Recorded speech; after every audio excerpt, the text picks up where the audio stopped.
Bum bum bum bum bum. Ba ba ba ba ba ba ba ba. Hey everybody. Hey Scott, Joanne, you're quick.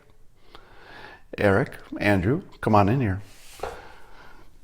Jana, Donna, Badger, Valentine, Olga, Fuzzy, Clayton, come on in here. It's time for the simultaneous sip. Grab your mug, your cup, your chalice. Fill it with your beverage of choice. Coffee is the best. And it's time for the simultaneous sip. Join me.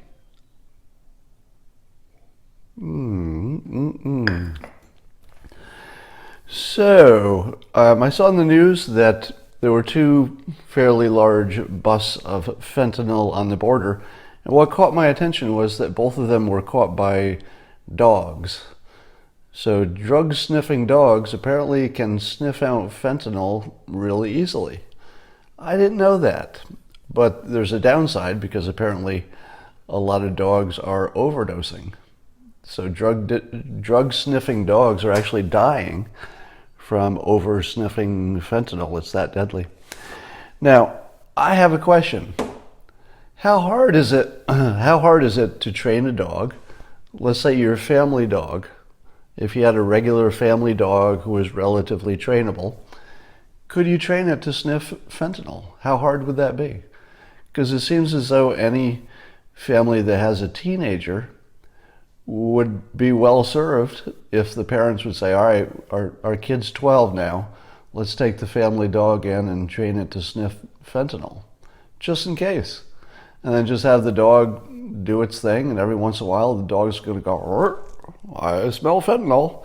I'm pretty sure when you train a dog it does that, just like that. Where's the fentanyl? That could be a great aid for parents. But I have a question. Is that a good idea? How hard is it to train a dog to sniff fentanyl? Could you do that with any dog? Any dog that responds to treats and can be trained for anything, could you do it? I don't know. And so I wish that I could use my company's app, interfaced by WenHub, to ask that. And I just went on there to see if there were any dog trainers. So this is an app where you can go on and get some expert advice. And there are, it looks like there are two dog trainers. But if there's somebody who wants to get on the app before I'm done here and has expertise in training dogs specifically for sniffing drugs, put in a keyword that says sniffing or drugs and dog, and I will look for you before the end of this Periscope. Now, see what I was talking about using my company's app to fill in those blanks? Because that's either a really good idea, training the family dog to sniff out drugs with the teen's room, or it's not. It might be a bad idea. But there's no way to Google that, I'm guessing. It's probably ungoogleable. You'd actually have to talk to somebody who does that to even know. So, let's go on. Here's one of my favorite topics. Oh, I'm going to do this after this. Most of you have seen all the jabbering about the CNN panelists. Bakari Sellers, I talked about it too on Don Lemon's show night before last, in which Bakari Sellers and I think there was at least one African-American woman on there who were making negative comments about Kanye.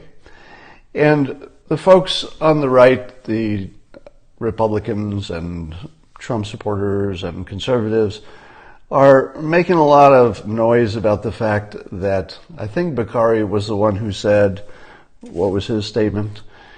He said, I think he was quoting somebody else, might have been Chris Rock or something.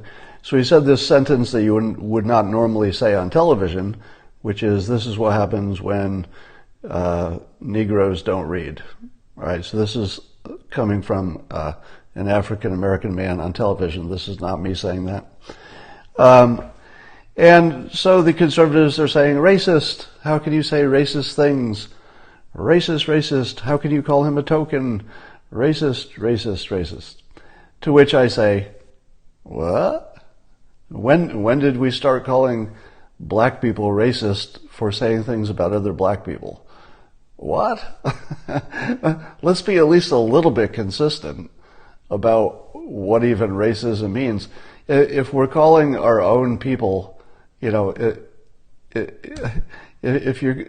you're calling a black person racist for talking about another black person who's not, in their opinion, being unracist enough, it doesn't even make sense. All right. So here's a rule that I would propose. That black people insulting each other, white people should not label that as racist. It just feels silly. Now, there are racists, they exist, and when they get labeled as racists by somebody who's offended, somebody who's in the target group especially, that's fair game. And if a white person calls another white person racist because that other white person was saying something bad about black people, well, that's fair. But it's kind of weird for white people to accuse a black guy of saying racist things about another black guy, specifically because he's complaining that the other black guy is siding too much with who they think are racist. I mean, none of it makes sense. So so I think that's a totally wrong attack. It just doesn't feel right on any level. Attack from the right, that is. But what was slightly, not even slightly, but more valid was that they were also making fun of Kanye for his past admitted mental issues. I don't know how to label them, but Kanye himself has talked about being checked into, some health facilities for some mental problems briefly at one point. And I saw Glenn Greenwald did a tweet I retweeted that said, that's the bad part. Discounting somebody because they once had an admitted medical problem that they got help for, that's pretty low. Especially since a third of the people watching CNN at any minute probably have had some kind of mental problems, some kind of anxiety, some kind of phobia, some kind of PTSD, some kind of something. So that was actually a good criticism, because it's not who we want to be, right? We don't really want to be the kind who say, you had that problem one time in the past, therefore you can never do anything. So we don't want to be those people. All right, let's talk about the two movie thing. I saw something that was just flat out hilarious accidentally yesterday on The Five. So it's my favorite show. So on Fox News, The Five, they have Juan Williams, who plays the part of the opposition on the left, and the other panelists, the other four, are more likely to be pro-Trump, conservative types, or at least leading that way. So you have that setup. So it's quite normal that on that show you'd hear two versions of reality, one from Juan and one from the other panelists. But yesterday I heard two versions of reality that are so stark that it was amazing. And here's how it goes. They were talking about universal health care, and I forget who, it might have been Jesse Waters, said that the estimate for universal health care would be $32 trillion. All right, so one version of reality is that universal health care in this country would cost $32 trillion. $32 trillion. And then Juan Williams said, well, no, I think actually it would save money. Now, there is a bit of a difference between $32 trillion and, no, it would save money. Those are not even the same planet. Now, I believe that the 32 trillion is way overstated because the way it was calculated. And I believe it's going to save money is ridiculous and overstated. And neither of those are true, I don't think. All right, I'm no expert on this, but my suspicion is that neither of those extremes is really accurate. But those are the two extremes that are, I would think, maybe the average of the viewers of, say, CNN and the average of the viewers of Fox probably embrace those two extremes as the truth. Now, how much further apart could you get on agreeing what reality looks like than something that's greater than 32 trillion, right? Because one says it's going to be 32 trillion plus a cost, and the other says it's not even going to be any cost. It's going to be saving money. So what's that? Maybe let's say a $35 trillion difference in reality? $35 trillion in reality. I don't know how to overemphasize that or emphasize it enough. That's as big a difference as you can get in what the world actually is. Now, you think that's rare? It is not rare. We have exactly the same situation with climate change. So you've got one side saying climate change is, it's the biggest problem, and if we don't deal with it to the tune of trillions of dollars, the world will fall apart. And the other side says, no, it would be better to not deal with it and just increase your economy, save your money, and use it to help people who are hurt by climate change. But the difference in the analysis is trillions. Trillions. That's the difference in what people think those two paths would be. Trillions of dollars of difference. These are not the same planet. So I've just never seen such a stark example of the two movies playing on one screen, because we think we're watching the same information, but somebody's seeing 32 trillion and somebody's saying, well, I think that'll save money. Crazy stuff. All right. I saw Newt Gingrich tweeted, I think yesterday, that we need to build the wall. There's a proposal by, I guess McCarthy has a proposal to fully fund the wall. And Newt was listing some of the benefits of the wall, and he listed that too much fentanyl and opioids are getting in across the border. Now, there are only a few people in the world that when they disagree with my existing opinion, I will actually stop cold and say, uh-oh, I better change my opinion. All right, you know that Alan Dershowitz is one. If his opinion is different from mine, I just stop cold and go, okay, what am I doing wrong? Why is my opinion different from the smartest guy on TV? But Newt Gingrich is one of those people for me too. So when he and I disagree on anything, I just stop and I go, okay, what am I doing wrong here? If Newt's got a different opinion and it's not obviously, let's say it's not obviously just a political opinion, if it's a logic opinion or maybe a strategy difference, and Newt's on the other side, I stop and I go, okay, what the hell am I doing wrong? Why am I on a different opinion than Newt? And one of his opinions that did that with me today was that building the wall would somehow help with the fentanyl stuff. Now, I understand that a lot of fentanyl is coming across the border, and therefore the better your border security is in general, you would think that would help. If you had more dogs at the border, you could check more cars. It makes sense that it would help.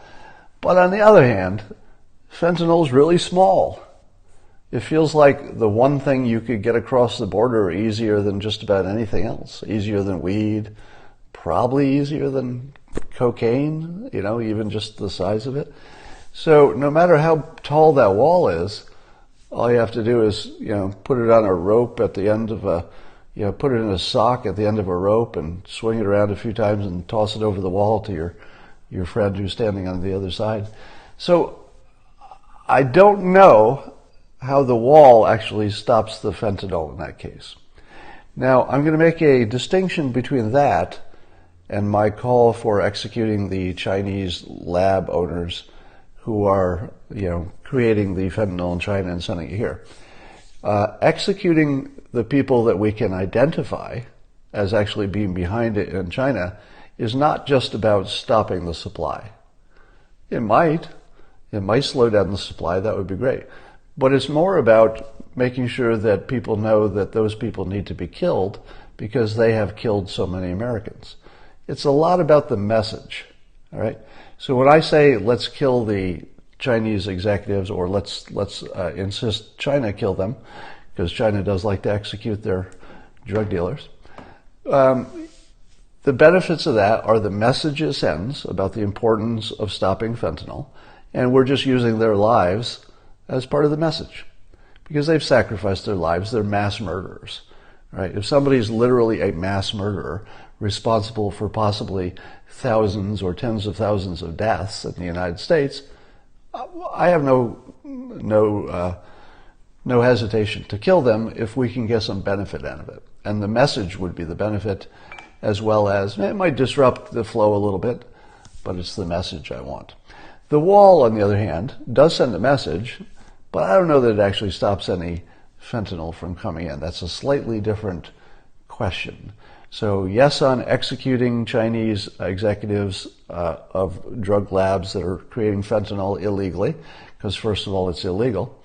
But whether the wall stops fentanyl, I would like to hear from somebody who knows more about that. If only somebody had an app in which you could talk to somebody who's actually involved in drug interdiction at the border.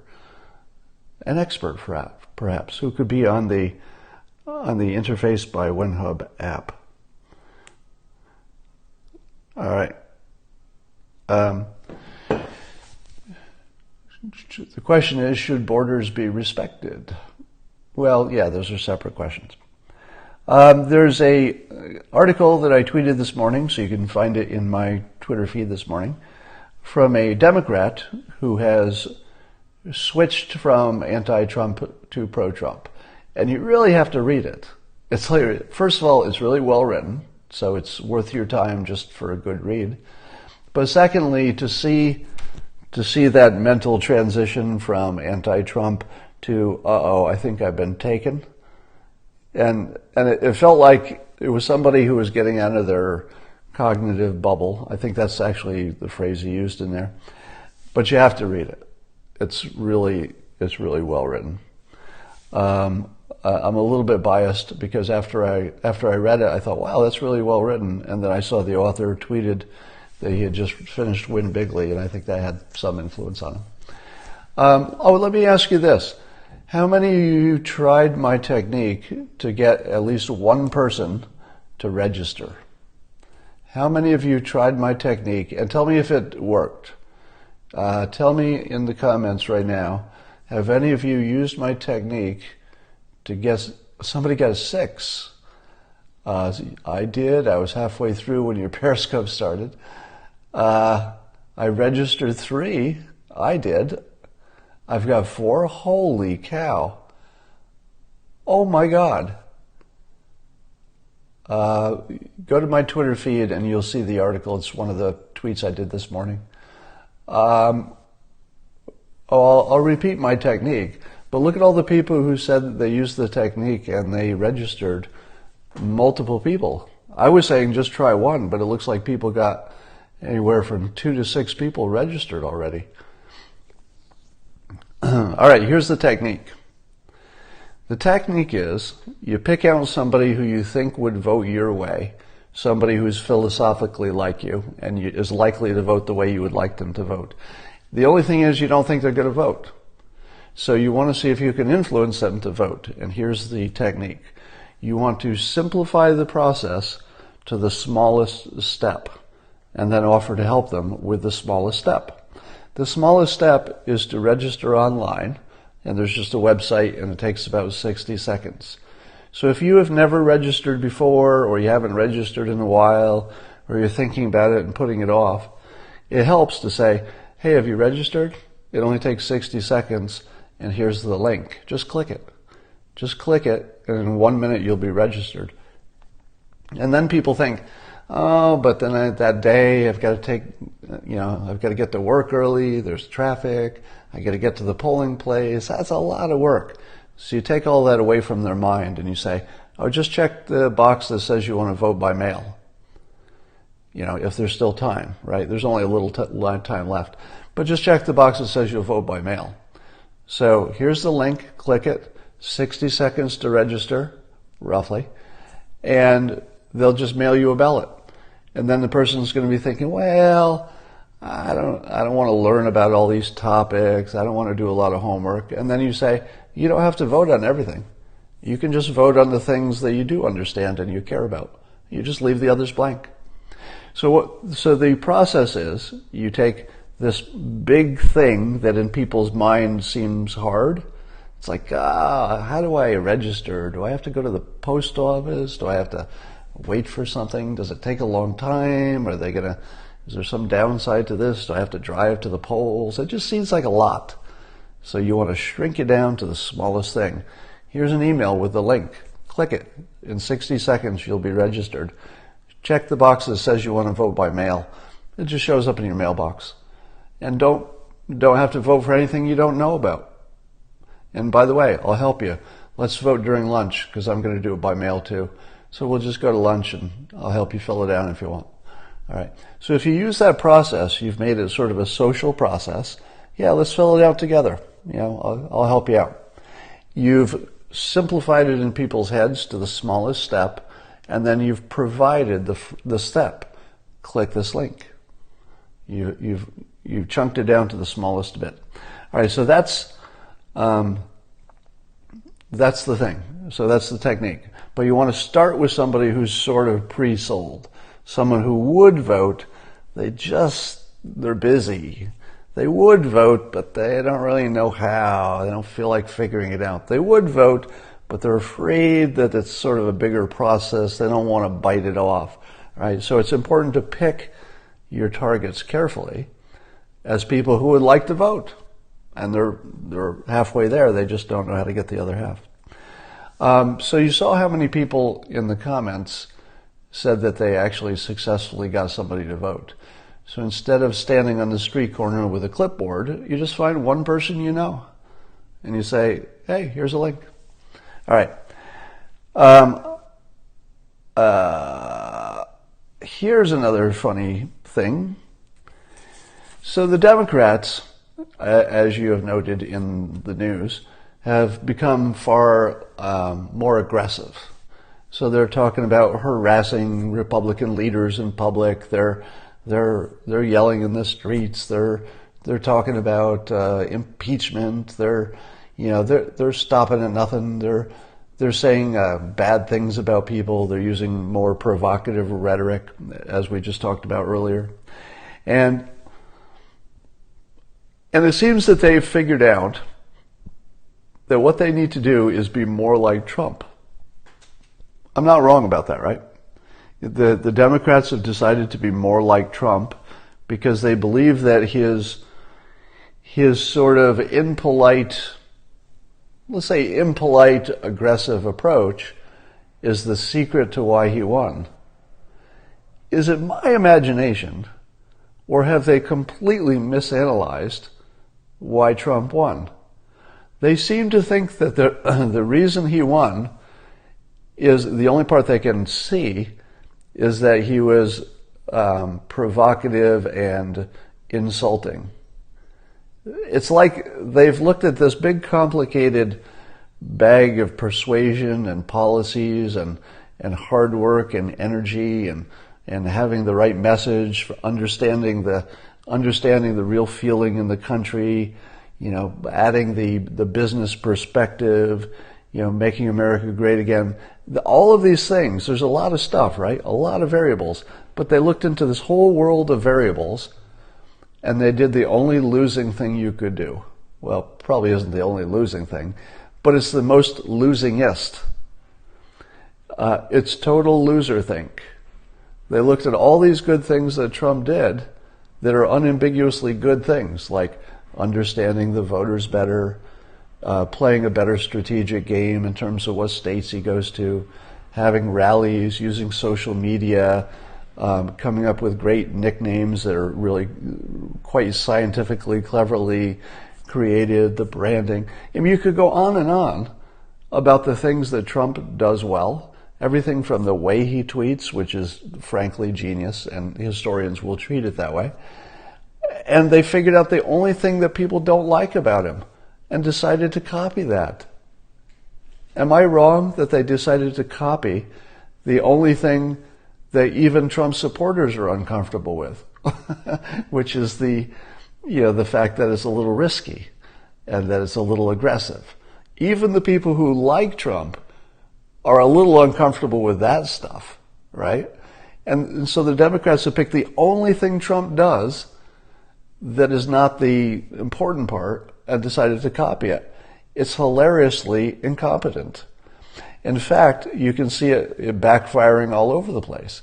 Because what is it we're talking about when we talk about the Democrats now? We're talking about their bad behavior.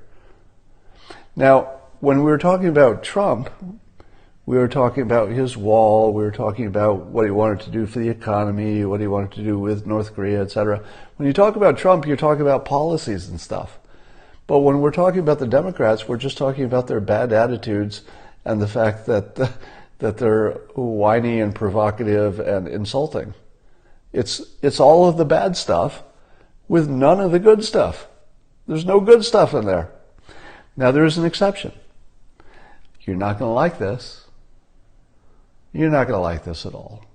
But I'm going to be consistent, right? I like to be consistent no matter which side I'm talking about. There is something that the that the Democrats are doing that is pure Trump smartness. Do you know what it is? It's healthcare. So the Democrats went from the bad version of trying to sell healthcare is something like Obamacare. All right. Trying to resell Obamacare to a country that couldn't get it down their gullet last time would have been sort of the old way the Democrats would act. It's like, Obamacare, it's got all these problems. Why do we want more of that? Ugh. It's sort of a halfway, committee-driven monster of policies that nobody even really understands. But did they do that? No. They went far to the left. They went full Bernie. And by the way, credit Bernie for being the first one to be onto this. Their first ask is so aggressive that in all likelihood, they're going to get something closer to it than if they had settled for arguing for Obamacare, minor fixes. So be aware that when the Democrats go way to the left and say, how about we go full democratic socialist and let's have some let's have some government-sponsored health care. Whether or not that's feasible or not feasible is far less important than the question of whether it captures your attention and moves your thinking so far left that if they could get something halfway to what they're talking about, it would be a big victory for their side. So when you see the Democrats just picking up Trump's, attitude and, let's say, combativeness, just mindlessly picking that up, they're just missing the whole point. But when you see Ocasio-Cortez say, heck with Obamacare, let's go all the way to Bernie-like health care for everybody. And again, let's credit Bernie for the one who made that a national conversation. Have you seen the polls of how much the public is interested in sort of a national single-payer health care? The polls have really moved in that position. Who did that? That was Bernie, that was Cortez. And so if we're going to talk about just persuasion, good job. Good job in the healthcare stuff for the Democrats. So they get an A+. The deep lefties, the leftiest of the lefties, get an A+ in persuasion on healthcare because they have moved the dial. They've really moved the dial, and they did it a smart way by asking for way more than the public thought should be asked for at this point. That was the good move. All right. Let's talk about the issue that I have been seeing a lot of, but you might be seeing less of it in the future. And that was the idea that Trump has no philosophy. He has no moral, ethical core. That Trump doesn't have a strategy or vision that's sort of a cohesive philosophical, binding that would predict everything that he's going to do, or where our policies go, or give the country like a brand that's a philosophical, moral, ethical brand. And people say Trump doesn't have that. He's impulsive. He's all over the place. Doesn't know what he's doing. And I've been watching the same movie, I thought, but it turns out I was just in the same theater, but I was watching a different movie happening. And on my movie, Trump's philosophy, his ethics, and all that are so transparently obvious that I don't know how anybody could be confused. And here's what he did. He simply took 2 extra skill sets and combined it with government. That's all he did. The 2 extra skill sets are as follows. Theater. He understands, and when Trump said recently about Hillary Clinton that she doesn't get it and she never will, it's a comprehensive statement, but part of what she doesn't get is that the theater of Trump is intentional and it's functional. That the things people thought were the unimportant part about Trump were actually a very important part. He understands that bringing the show is government. You have to bring the show. That's why the rallies are important. That's why the base is fired up. That's why people got off the couch and voted. He brought the show. He understands that theater is a skill set which stacked upon government, as long as you don't have bad intentions, right? As long as your intentions are good, that's a really important skill set to bring over. So that's the first skill he introduced, more so than any other politician, far more so. The second skill set he brought in was business. He brought in an actual capitalist business perspective. And you can see that in terms of Make America Great Again. What does a capitalist do when competing with other companies? The capitalist does not try to kill them. The capitalist does not say, I hate your CEO. Nothing like that. The capitalist says, that CEO of that other company, that's great. I love that guy. I'm going to compete as hard as I can. And you know what? That other CEO should compete with me. And if we all compete hard, we'll get somewhere. But what we're not going to do is leave money on the table if we have negotiating leverage. So the old way, the old political way is, well, we don't want to hurt our allies. We don't want to ruffle any feathers. We want to be good people. We want to be diplomatic. And all that stuff is good to a certain degree. What Trump layered on top of that was capitalism. In capitalism, if you have the negotiating leverage, you use it every time. There are not situations where you have the leverage, you have the power to get a better deal, where you don't use it. That's why he brought to the trade negotiations. So Trump came in and said, what kind of deals are these? We have all the power. We have the biggest market, the biggest economy. We have all the leverage. And these are the deals we negotiated? Why don't we negotiate deals like a capitalist? And by the way, China, I have great respect for you. North Korea, I have great respect for you. Russia, I have great respect for you. But we are going to compete our asses off, and you should too. The best thing that could happen is we're competing. It's completely transparent. We're telling you what we're doing. We're not breaking any laws. We're just using our market power. And if you had market power, we would totally expect you to use it. Why wouldn't you? So to me, capitalism is a very clear philosophical, moral code. You could not like it. There are people who don't like it, but I don't know how you could say it's not clear. How is that not clear? Trump has the clearest strategy, moral code that I've ever seen in government. It's so completely unambiguous. In any given situation, what would you expect? I guess this is the test of a good moral code, a good ethical set, a good strategy. The test of it is that anybody from the outside could predict how you're going to act. Because being predictable has benefits in some areas. In other areas, like military, you want to be unpredictable, perhaps. And negotiating, sometimes you want to be unpredictable.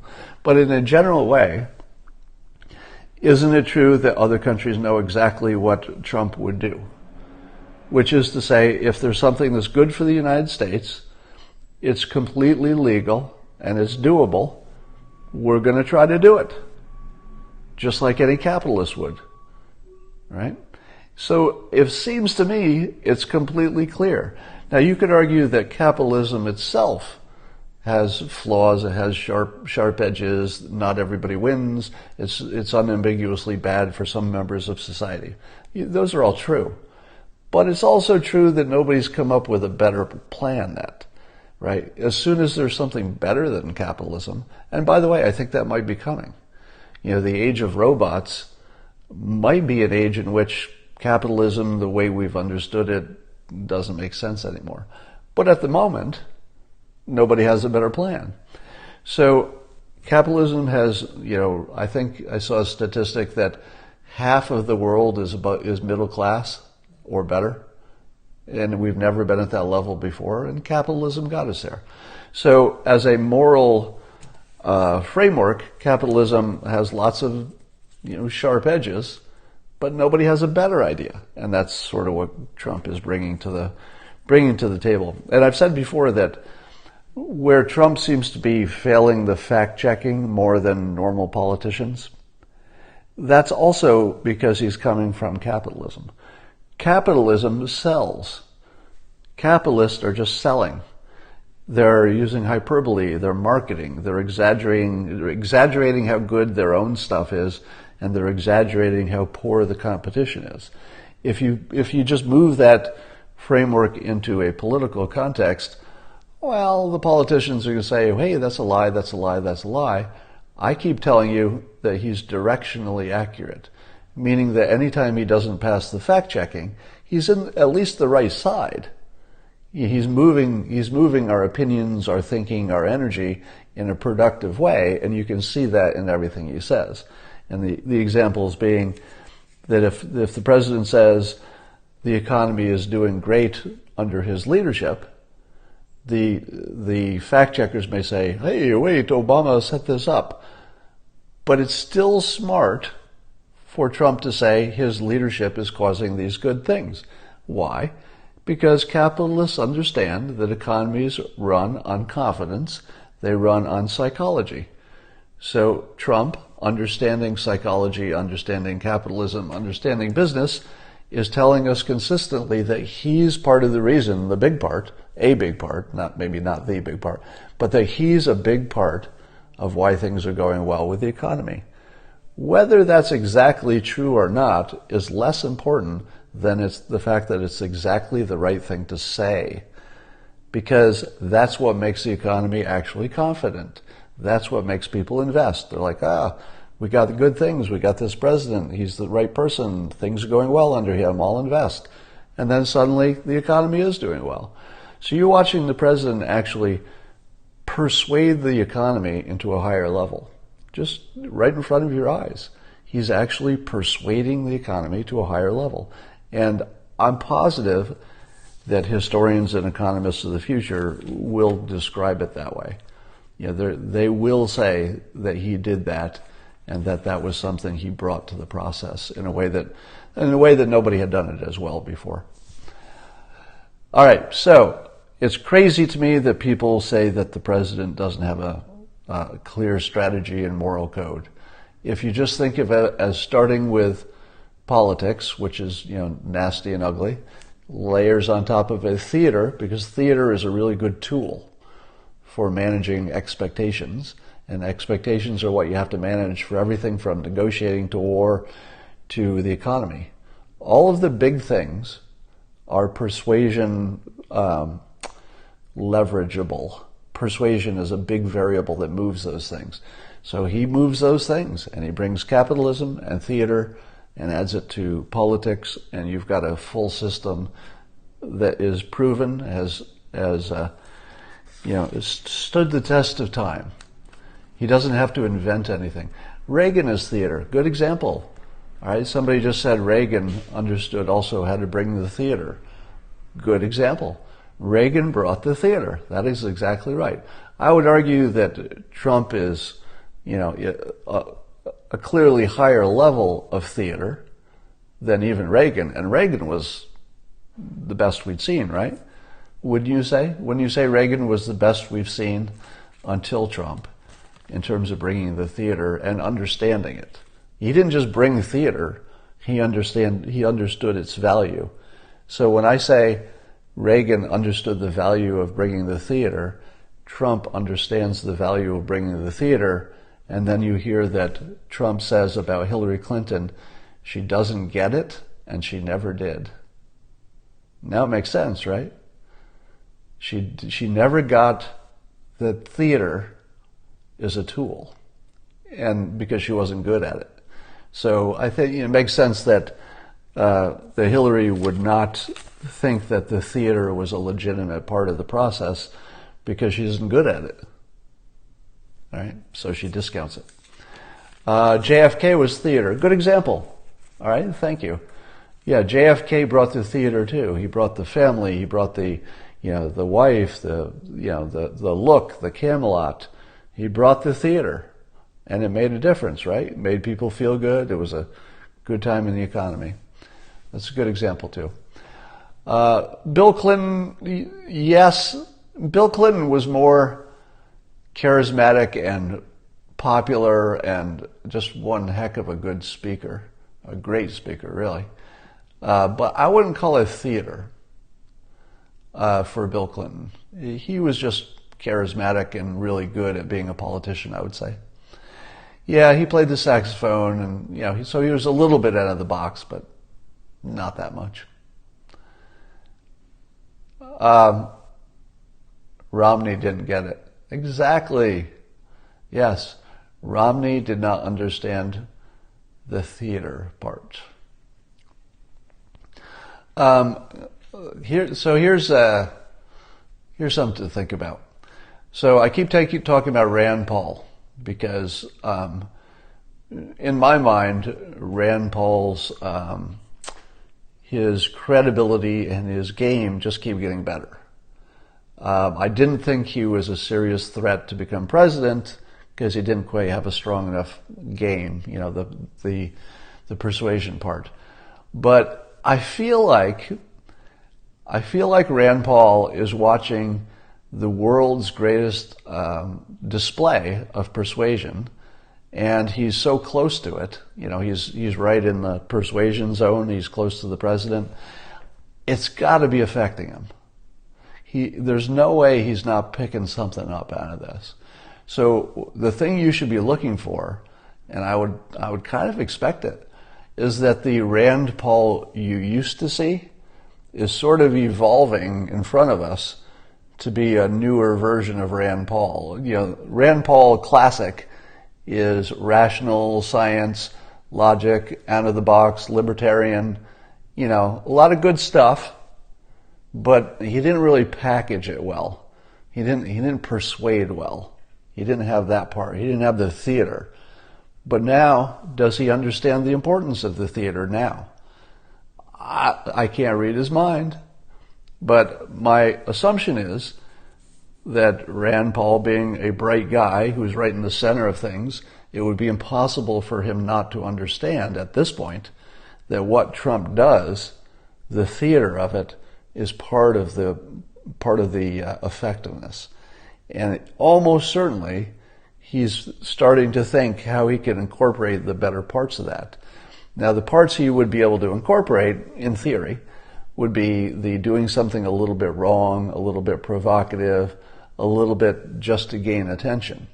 You remember when Rand Paul it was during some budget time, he got the cameras to follow him around, and he was knocking on doors to see if anybody had read the big report or something like that. I forget the details. But it told me that he has recognized the importance of the show. He got the theater element now that, and that he's trying to incorporate that. You see him picking the pieces that he can fit into his personality. The part that fits into his platform being his whole package, if you will. So I keep telling you that, you have to look at not just where people are, but you have to look at where they're heading.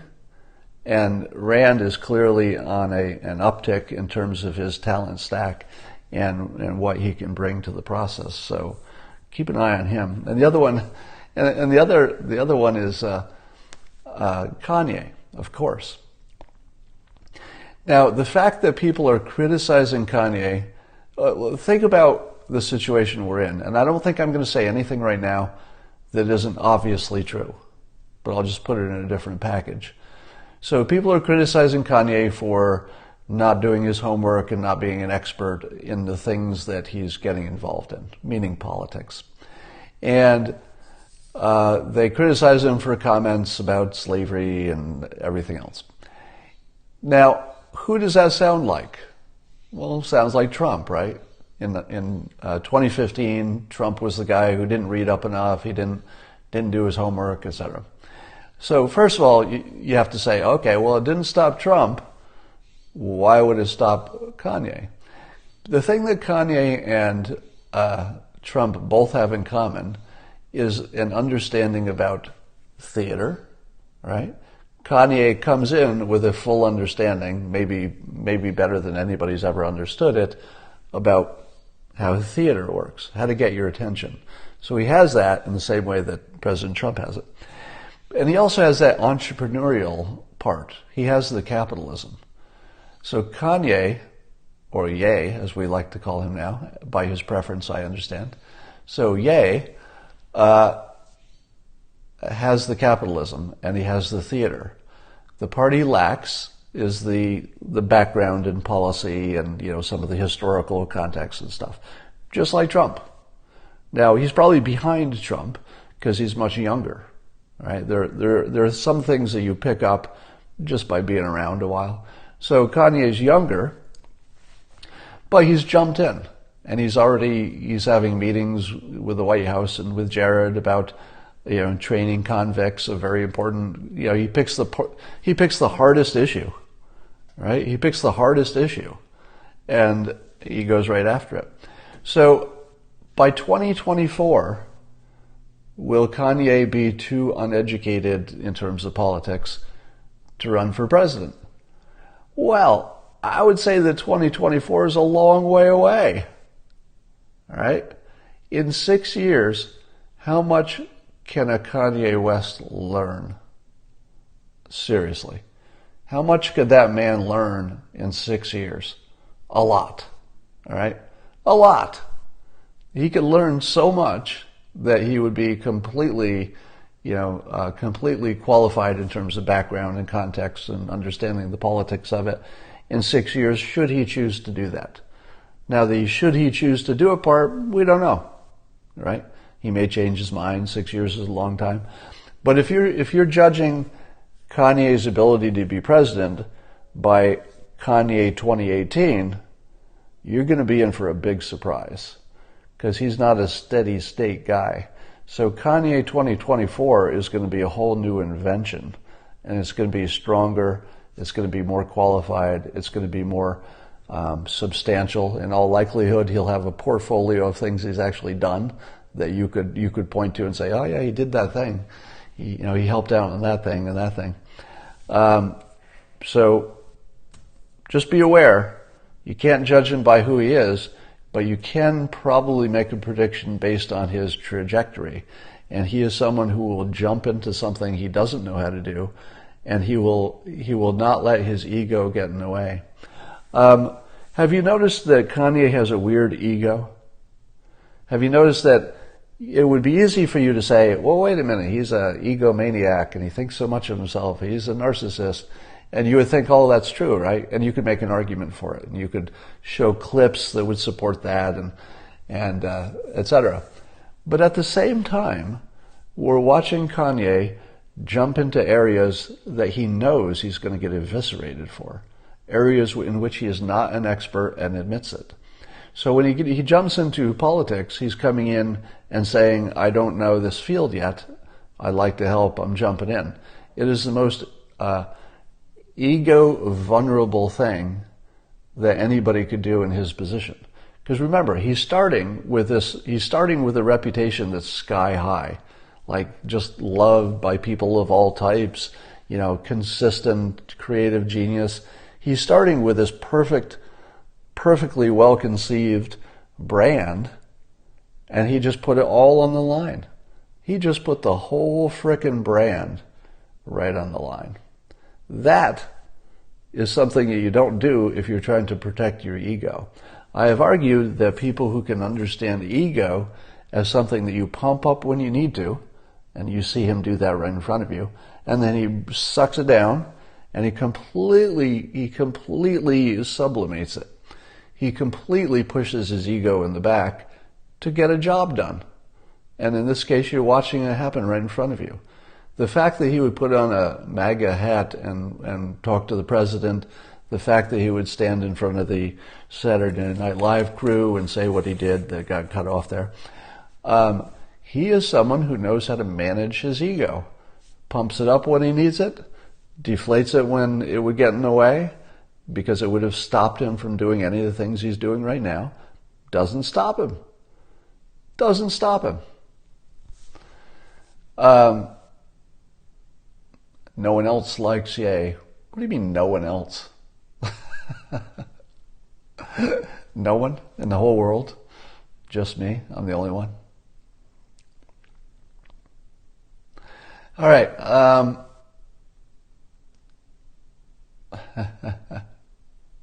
He lacks persuasion? Are you kidding me? We're talking about him. That's all you need to know. A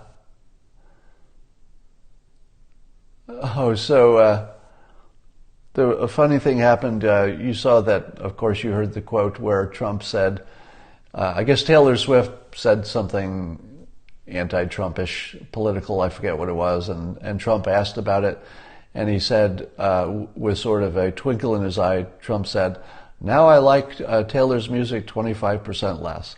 And what was funny is that he picked a specific number, 25%. That's what made it all hilarious. Yeah, and that's what he does. That little bit of wrongness is why you can't look away. If Trump had said, well, I like your music less, it's not that interesting.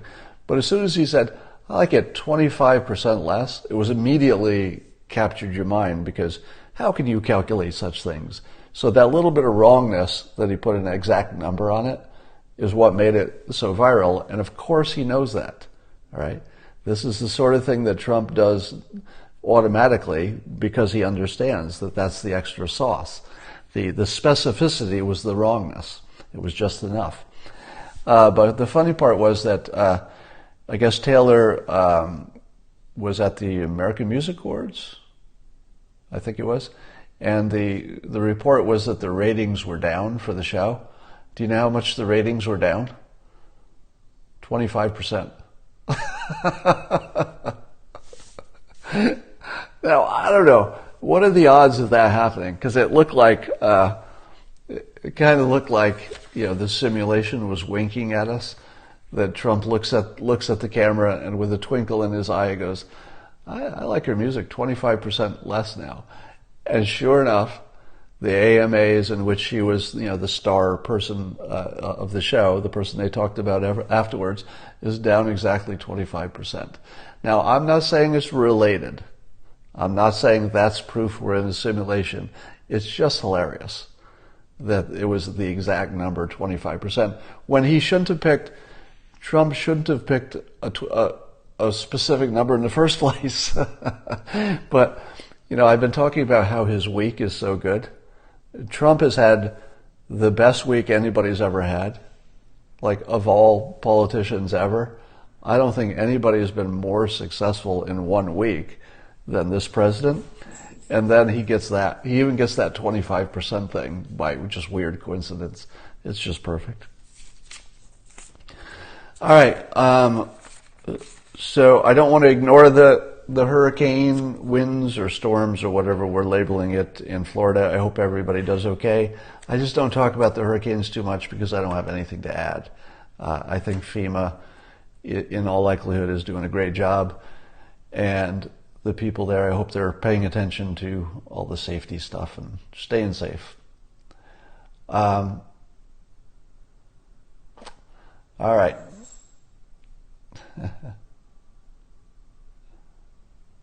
Let's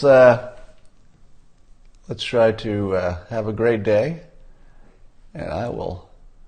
Oh, Nikki Haley. I'm sorry. I was going to say something about Nikki Haley. All right, here it comes. So the Nikki Haley decision, the top two candidates are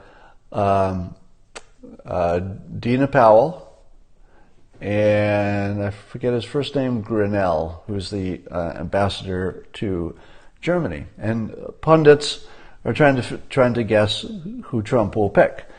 Well, I'll give you some breakdown on that.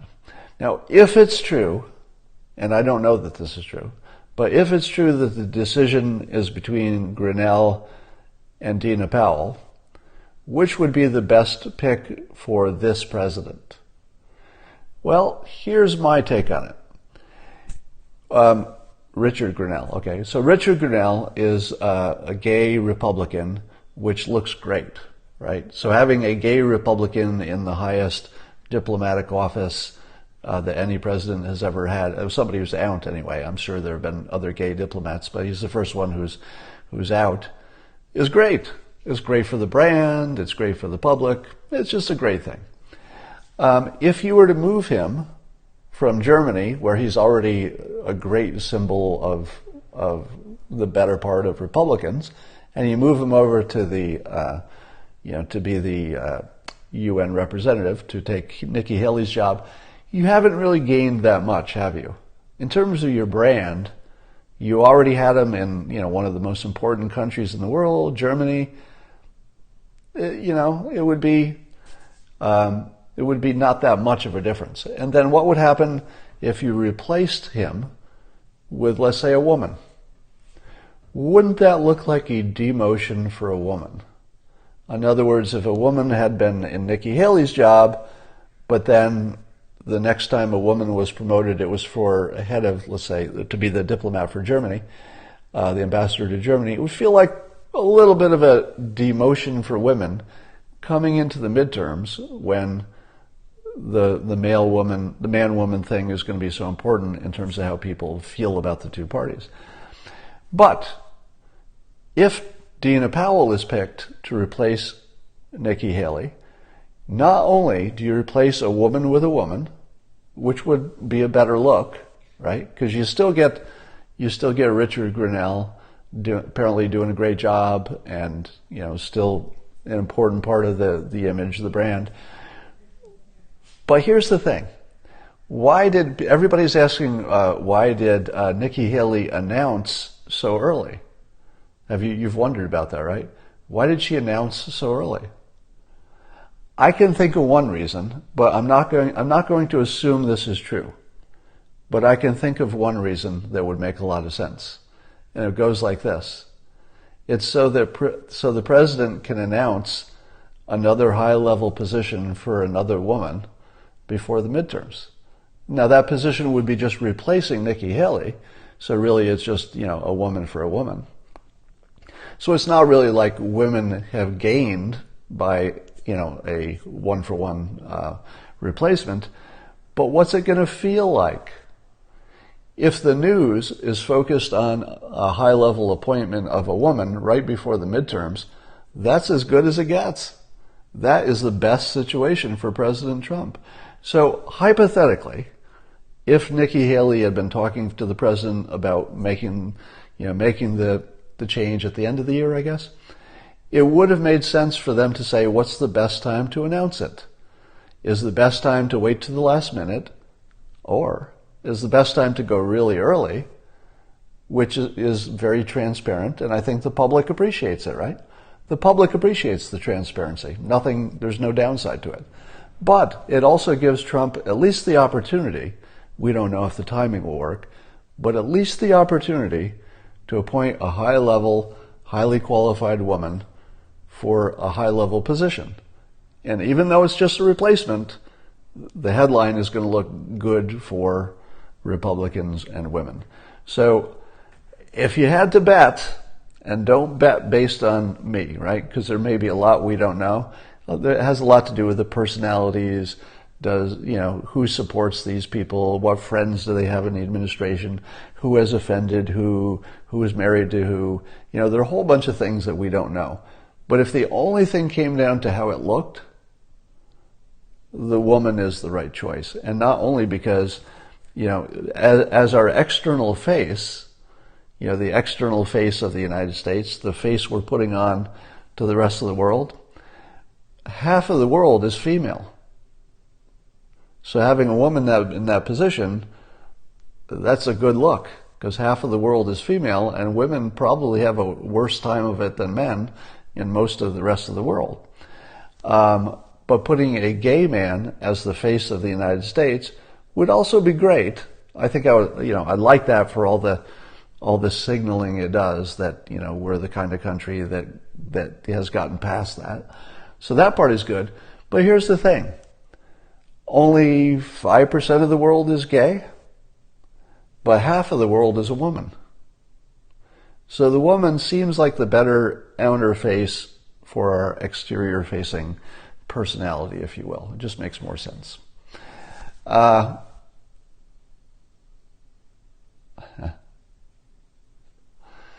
right. I'm just looking at your comments here, and I think we've said enough, and I'm going to talk to you all later. Bye for now.